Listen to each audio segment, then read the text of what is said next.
Jadi sebetulnya orang-orang yang sudah meninggal itu cuma fisiknya yang meninggal. Kalau kita bicara hukum energi cuma berbeda dimensi. Jadi yang meninggal cuma jasad, tapi dimensi energinya kan masih ada, ide-idenya masih bisa kita akses.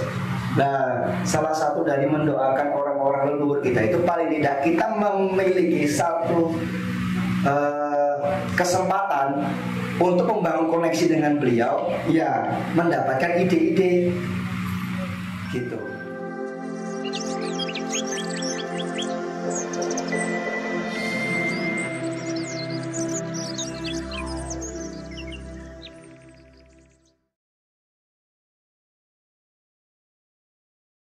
Assalamualaikum warahmatullahi wabarakatuh. Rahayu, salam satu jiwa bagi stubber semuanya. Marilah kita bersama memuji syukur kepada Allah dalam kesempatan waktu ini, siang hari ini kita dapat bermuajahah, berkumpul bersama dalam keadaan sehat walafiat, tidak ada kekurangan satu apapun ya. Dan saya pribadi, saya pertama mau memperkenalkan diri, nama saya Sekar, saya dari Pekalongan. Saya bersyukur bisa berkumpul bersilaturahim, safari silaturahim sinergi ya. Semoga dalam perkumpulan ini banyak manfaatnya bagi saya pribadi dan panjenengan semua dan seluruh rakyat Nusantara Indonesia ke depannya. Di sini saya mau bertanya sedikit tentang masalah meditasi.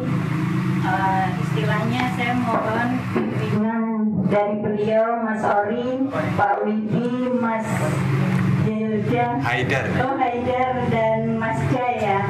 Karena saya pemula Mas, jujur ya. Jadi tapi saya vibrasinya nyambung, jadi saya ingin ke sini silaturahim. Saya mau bertanya sedikit tentang meditasi atau pernafasan.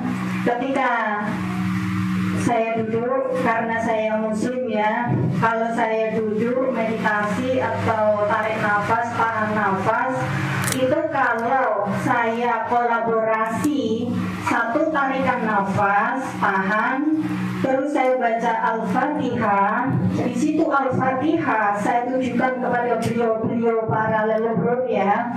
Itu ada istilahnya apa ya? Sisi negatif atau positifnya untuk diri saya pribadi itu ada enggak ya kira-kira?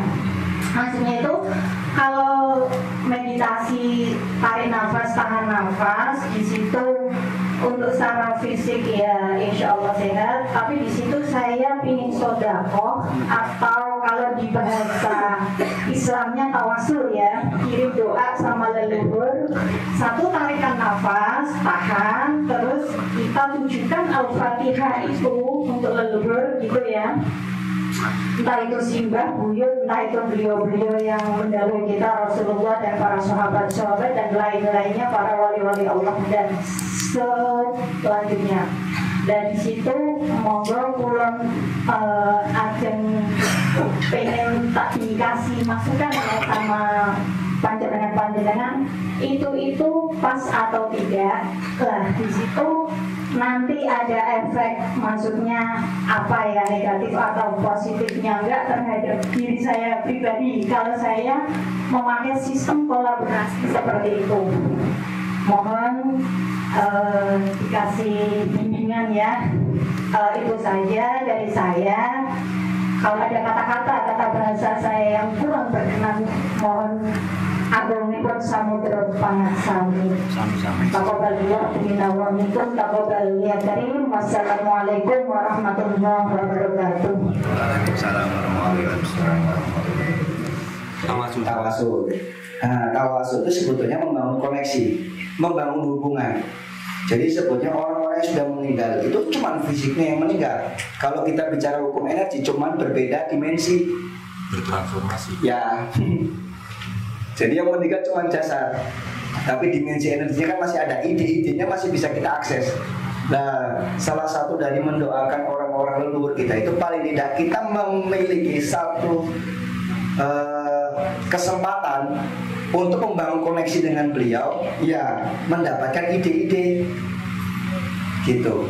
Bukan langsung ditemui gini Semar datang terus dunia Nusantara harus dia nggak seperti itu juga, karena bersifatnya intuitif. Nah kita itu selalu termaterialisasi sekarang itu. Padahal bangsa kita itu simbolik, bukan materialis. Nah mengarah setelah penjajahan itu semua dimaterialisasikan. Gajah Mada karena kuat besar dipatungkan yang besar, kan gitu. Padahal bukan itu, idenya yang cukup besar, kan gitu. Ya kita kan selama ini kan termaterialisasi semua. Rezeki aja sekarang, dulu orang dulu itu rezeki itu asal bisa kumpul bareng, mangan bareng, apa yang dimakan sama itu rezeki. Sehat itu rezeki. Sekarang orang sekarang rezeki itu cuma dikotakan ketika mendapatkan uang, kan gitu. Jadi kan ini mindsetnya sudah bergeser. Nah jangan-jangan nanti Tuhan dimaterialisasikan, kan gitu. Oke. Nah jadi ini sebetulnya sudah masuk ke subtema 2, membuka pintu pencerahan ya. Nah sebetulnya kalau saya bilang ketika seseorang sampai ke sini, ini masuk ke alam kosmik lah kalau bahasa kita, alam suwung. Semua orang itu diberikan kesempatan yang sama untuk sampai ke sini, oke? Tapi untuk menjadi kekasihnya ma'rifat itu tergantung kepadanya, bukan kita yang menentukan. Apakah orang yang sampai ke sini pasti ma'rifat? Belum tentu. Tapi orang ma'rifat pasti sampai sini. Oke, bisa dipahami tidak? Bisa. Nah, kita ini cuma diperuntukkan untuk terus berupaya memperbaiki diri dan memantaskan diri. Jadi kalau kita berupaya memperbaiki diri dan memantaskan diri, ya dirinya yang menjadi acuan. Nah sekarang kan enggak. Kita dituntut untuk mengoreksi orang lain, kan konyol. Jadi kita nggak fokus pada perjalanan kita. Nah malah tiba-tiba kita diselip di tikungan, terus marah-marah. Nah, gitu. Nah makanya kita itu terus berusaha. Nah prosesnya itu kan gimana tuh? Kita masuk kepada, mungkin menurut saya, bagaimana seorang itu bisa menangkap sinyal-sinyal ilahiyah lewat alam. Ya di situ ya, membuka pintu pencerahan. Apa ya? Iya betul. Bentar mas, sebelumnya. Oke, Mas Wari tadi sudah mengingatkan. Ini ada yang ditanyakan. Alam suwung dan alam simular itu sama? Simular itu ketika kutub-kutub itu sudah lebur semua, jadi tidak ada dualitas ya. Jangan ada dualitas. Iya kosong. Mungkin Ibu bisa menjelaskan. Saya menambahkan sedikit tadi bahwa motif itu adalah yang paling utama. Monggo kita tekankan betul dalam segala hal. Kalau dalam buku Sadguru Karma ya itu disebutkan kalau kita ingin tidak punya karma buruk, itu melakukan segala sesuatu tiada lain kecuali karena sukacita, karena senang saja. Jadi karena rasa syukur dari bahasa cintaimu, tapi ya itu. Nah, jadi motif itu adalah itu. Nah kalau di bukunya Joe Dispenza dikatakan motif itu kan muatan pikiran. Nah hukum semestanya adalah energi itu akan mengalir kemana pikiran itu berjalan. Ya. Jadi kita mikir apa, energi ke sana. Nah, dianjurkan kita masuk alam suwung atau istilah Joe Dispenza eternal now, kekinian yang abadi. Maksudnya adalah kita nggak mikir apa-apa kecuali masuk kepada menikmati saat ini di sini. Jadi masuk ke suwung itu adalah caranya seperti itu, menikmati apapun yang ada di sini dan sekarang ini. Jadi kita tidak lagi terganggu oleh memori masa lalu atau pikiran masa depan. Jadi tidak ada namanya kekhawatiran, yang ada adalah kesukacitaan saat ini. Enggak, luar biasanya ketika kita mampu seperti itu, nanti akan ada bahasa agamanya ilham untuk kita tiba-tiba kreatif untuk mendapatkan anugerah di masa kini dan masa depan yang di luar jangkauan pikiran. Kalau bahasa agamanya wa yarzuqhu min haitsu la yahtasib, dari arah yang tidak disangka-sangka. Jadi karunia itu lebih dari yang kita sangka. Karena apa? Kita senantiasa mikirnya itu kepadanya, hanya untuknya. Masuk ke alam simular tadi. Kalau bahasa Gusmi, doanya itu ij'al dunya tahta aydina wa la taj'alha fi qulubina wa la taj'al dunya abarhamina wa la maqlala ilmina.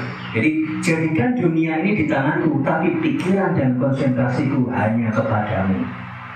Itu jadi ya. Jadi terus kemudian jangan jadikan dunia ini menjadi besar bagiku, dan jangan jadikan ilmuku adalah untuk dunia. Gitu. Jadi semuanya nyambung, selaras. Jadi motif monggo senantiasa kita sadari itu, supaya senantiasa hanya karunia dan untuknya.